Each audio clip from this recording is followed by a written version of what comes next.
늦둥이로 태어나 아버지의 사랑을 유독 많이 받고 자랐다는 이 씨. 그러나 아버지는 이 씨가 고등학교를 졸업하기도 전에 지병으로 돌아가셨습니다. 그래도 다행히 아버지가 남긴 상속 재산으로 경제적인 어려움 없이 학업을 마칠 수 있었다고 하는데요. 대학 시절부터 사업에 관심이 있었던 이 씨는 아버지가 이 씨 앞으로 상속해준 돈을 미천 삼아 사업을 시작하기로 계획했습니다. 그런데 문제는 어머니가 관리하던 이 씨의 상속 재산이 한 푼도 남아있지 않다는 건데요. 아버지가 남겨주신 돈이 5억 원인데 그 돈을 모두 이 씨의 양육비로 썼다는 어머니. 이 씨는 아버지께 상속받은 재산을 돌려받을 수 없는 걸까요?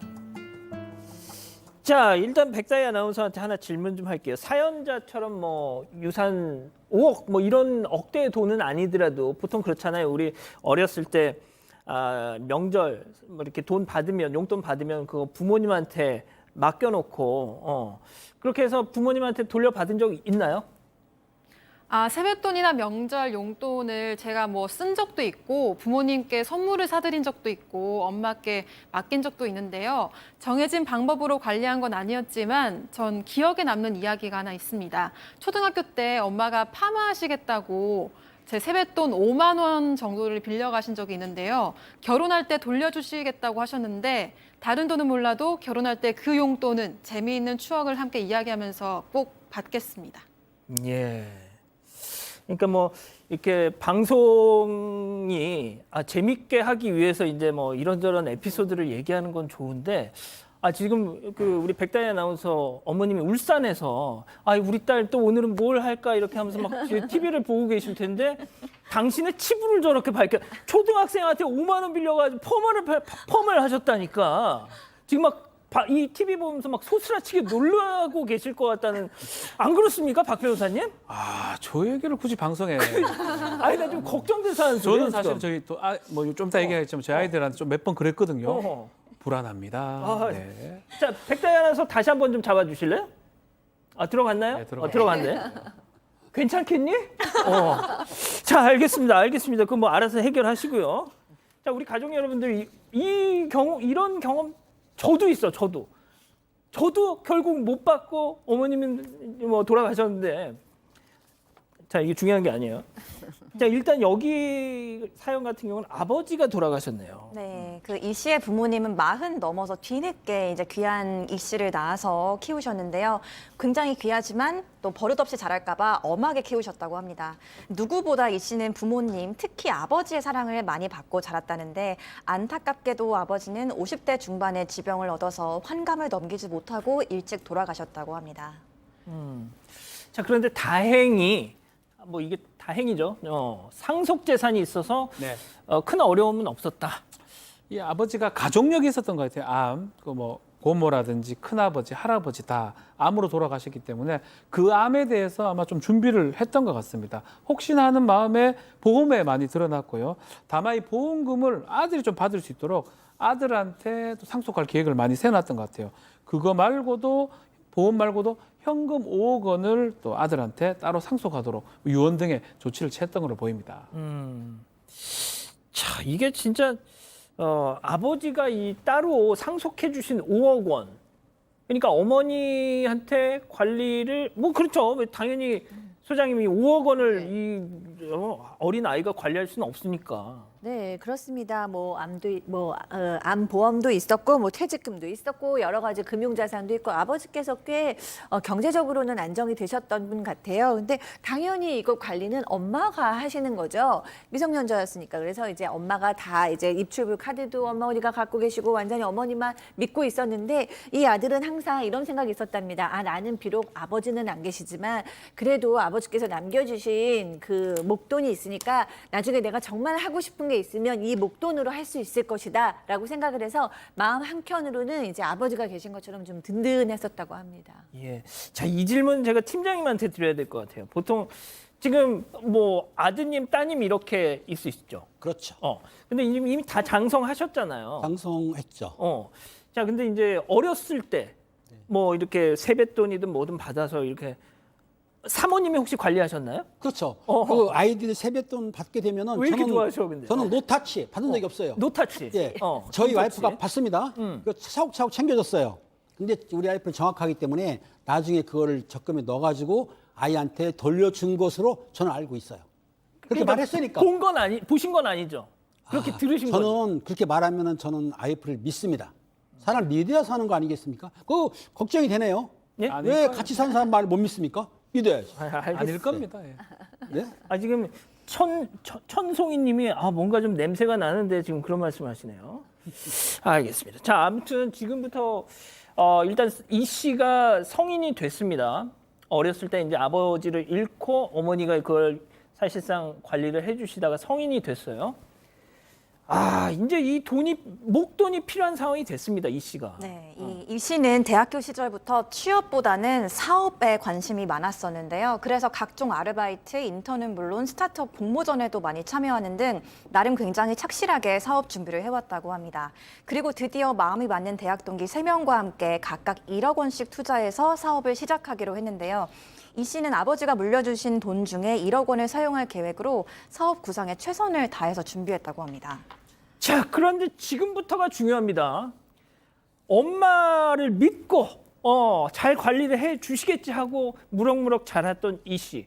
통장을 딱 열어봤더니 어머나? 어머니한테 통장을 받아서 꿈에 부풀었죠. 사업자금 필요하려고 딱 봤더니 잔고가 얼마였느냐. 놀라지 마세요. 97,560원. 아마 560원 이자를 받았을 겁니다. 아니 그러면 생각해 보세요. 5억 중에서 10만 원도 안 남은 97,560원? 너무 황당한 거죠. 어머니가 썼다고 생각했기 때문에 이 아들은 어머니한테 항의를 할 수밖에 없다. 진짜 우리 팀장님이 센스가 있으셔. 560원 저는 뭐 가져가려면 한 1,000원 단위로 가져가지. 저건 뭐냐 했는데 이자를 생각 못 했네. 저도 몰랐습니다. 그러니까. 이자였군요. 근데 중요한 건 네. 그 돈 다 어디다 쓴 겁니까? 자, 어머니의 얘기에 따르면 5억 네 키우는데 다 썼다라고 얘기를 합니다. 네 기억나나? 외국에 놀러 가고 뭐 유학 가고 이런 것들 해외여행 간 거 이런 것들을 다 써가지고 결국은 양육 비용으로 다 쓰고 남은 게 이자 포함해서 97,560원이라고 하면서 더 이상 너한테 경제적 지원은 없다라고 선을 그어버린 상황이었습니다. 잠깐 박 변호사님도 자녀분들 이거 어떻게 하세요? 그 세뱃돈 같은 저는 거. 솔직히 말하면 저희 어머니 아버지가 그렇게 했거든요. 똑같이 하고 있습니다. 어떻게? 더 이상 얘기는 하지 않겠습니다. 배운 대로 하고 있습니다. 예. 배운 대로 네, 그대로. 이 여사님이 하신 거 보고 예, 그대로. 하고 있고 우리 아이들도 너희들도 그대로 하렴. 우리가 하는 대로 그렇게 얘기를 하고 싶습니다. 이건 자자손손 내려가야 됩니다. 뭐 이렇게 나중에 받은 그런 건 아닌 것 같은데. 하나도 느낌이. 받지를 못했어요. 어머니 아버지한테 사랑을 받았죠. 돈을 들이고 사랑을 받았어요. 예. 그렇구나. 자, 소장님. 네. 일단 아버지가 그래도 이게 있어서 상속 재산이 많았다는 건데 네. 그 엄마는 왜 그 돈을 건드렸을까요? 네. 참 이해가 될 듯 안 될 듯 지금 이런 상황이에요. 그러니까 이제 엄마 말씀은 아까 우리 팀장님이 얘기하셨다시피 돈이 5억이 다 들었다는 거예요. 공부 잘하는 이 아들 잘 공부시키고 싶어서 사교육비도 많이 들었고 대학 간 다음에 해외 여행도 많이 다녔고 그다음에 내가 아버지한테 돈을 받은 건 사실이지만 여태까지 애 키울 때 어머니는 전업주부여서 돈은 들어오는 연금은 요만큼인데 써야 되는 돈은 너무 많으니까 계속해서 이제 이 돈을 쓸 수밖에 없었고 그다음에 이제 상속받은 재산이 대부분 이제 부동산이다 보니까 그 부동산이 팔리지도 않은 상태였고 이래서 그냥 돈을 다 쓰게 됐다 이런 입장이시죠. 지금 우리 가족 여러분들도 약간 지금 입장이 갈리시네요. 아니 지 키우는데 무슨 뭐 흙 퍼서 키웠을 줄 알아 막 이런 분도 계시고 그래도 이거 어디 친엄마 맞냐 지금 이런 분도 계시고 이거 알겠습니다. 자, 그러면 이쯤에서 별별 상담소 오늘의 궁금증 짚어보죠.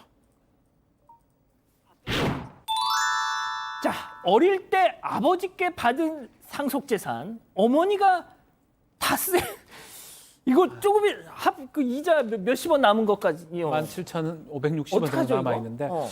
이 사실 우리 민법에 보면 부모는 친권자이자 법정 대리인이기 때문에 자녀의 재산행위, 법률행위를 대리해서 할 수가 있습니다. 대리해서 한다고 하지만 사실은 그 자녀를 위해서 본인이 다 행동을 할 수가 있습니다. 그렇기 때문에 기본적으로 그렇게 돈을 썼다고 하더라도 이것에 대해서 자녀가 뭐 어른이 돼서 아니면 성인이 돼서 그것을 돌려받지는 못합니다. 다만 정말 엄마가 자녀를 위해 쓰지 않고 정말 자기를 위해서 깔끔하게 자기를 위해 썼다. 특히 은닉을 하거나 은닉. 예컨대 최근에 그 거액을 한 3억, 4억을 다른 통장으로 옮겨놓고 아이를 속이거나 뭐 그렇게 했다면 그 부분은 뭐 부당이득 이런 걸로 간혹 받을 가능성이 있습니다. 그렇지만 그 입증하기 쉽지 않을 것 같고요. 정말 양육 비용으로 다 썼다라 하면 이것은 반환받기가 어렵습니다. 허허. 그럼 엄마 만약에 진짜 이 아들 몰래 상당히 큰 돈을 자기 통장으로 싹 이체를 해가지고 네. 난 몰라 막 이렇게 했으면 엄마 상대로 어떻게 소송이든 뭘 할 수 있는 거예요? 만약에 엄마가 그렇게 했다면 횡령이 될 수가 있어요. 배임죄나 타인의 사물을 처리한 사람이 배신해서 타인한테 손해를 끼치고 자신의 이익을 얻고 아니면 타인의 돈을 점유하고 있다가 그것을 가져가 버리는 횡령을 할 수가 있는데 문제는 가족 간의 횡령죄, 배임죄는 친족 상도례가 적용이 됩니다. 그래서 처벌할 수가 없어요. 고소를 한다 하더라도 처벌이 안 되고요. 민사 소송은 가능할 수는 있어요. 근데 입증이 쉽지 않을 겁니다. 엄마가 또 그렇게 허술하게 깔끔하게 하진 않았고요. 아마 조금씩 제가 뭐 말하면서 좀 그런데 입증하기 어려울 겁니다. 그렇기 때문에 저는 개인적으로는 형사라든지 민사라든지 하기는 어렵다. 다만 또 뚝 떼서 막 깔끔하게 돈을 가져갔다. 이러면 그것을 통해서 반환받을 가능성은 있습니다. 자, 이게 진짜 그냥 뭐 마지막으로 좀 정리를 해주세요. 그러니까 뭐 돈을 놓고 이 모자지간에 이게 정말 어떻게 보면 참 이 정서상 받아들이기 어려운 상황이 될 건데 팀장님 어떤 해결책을 주고 싶습니까? 모자장에 싸울 필요가 없습니다. 어차피 엄마 돈은 제 돈이에요. 어머니 돌아가시면 상속이 옵니다. 그렇잖아요? 그러니까 어머님한테 돈 아유, 버는 좋은 거 가르친다 진짜. 용돈을 주게 되면 어머님이 돈을 모았다가 저한테 고스란히 주니까는 싸울 필요가 없습니다. 뭐 거죠? 네네. 소장님. 네. 예. 팀장님의 가르침이 너무 이제 강력해서 저는 사실 엄마다 보니까 이게 냉정한 판단이 잘 안 되고 엄마가 자식에 대한 사랑은 자식이 엄마에 대한 사랑과는 확실히 좀 틀린 것 같고 저 개인적으로는 이 엄마가 일찍이 혼자 되셔서 여태까지 이 아들을 혼자 이만큼 키워오신 것만으로도 사실은 이 뭘로 잘하시진 않았죠. 그 5억을 다 이렇게 써버리신 건 잘하시진 않으셨는데 일부러 막 그러신 것이 막 흥청망청 쇼핑하고 이러신 게 아니라면 돈 때문에 엄마랑 이렇게 갈라질 수는 없죠. 이제 아까 얘기하신 것대로 부동산도 남아있다고 하시니까 네 마음 편히 가지고 뭐 훗날에 결국은 기약하시기 바랍니다. 팀장님의 솔루션이네요. 그러게요. 너무 네. 뭐 법도 그렇고 소송 좋아하지 마십시오. 소송은 정말 마지막에 되고 저는 가족끼리 하는 소송은 정말 반대입니다. 예. 자, 우리 가족 여러분들 약간 입장이 갈렸어요. 네, 좀 갈리기는 하는데요. 근데 제가 그것만 봐서 그런지 좀 자식이 이래서 자식 키워봤자다 이러시는 분들이 좀 계세요. 그리고 아들이 소송까지 하려고 하는 건 아무리 생각해도 좀 씁쓸하다 이렇게 말씀을 하시는 것 같아요. 알겠습니다.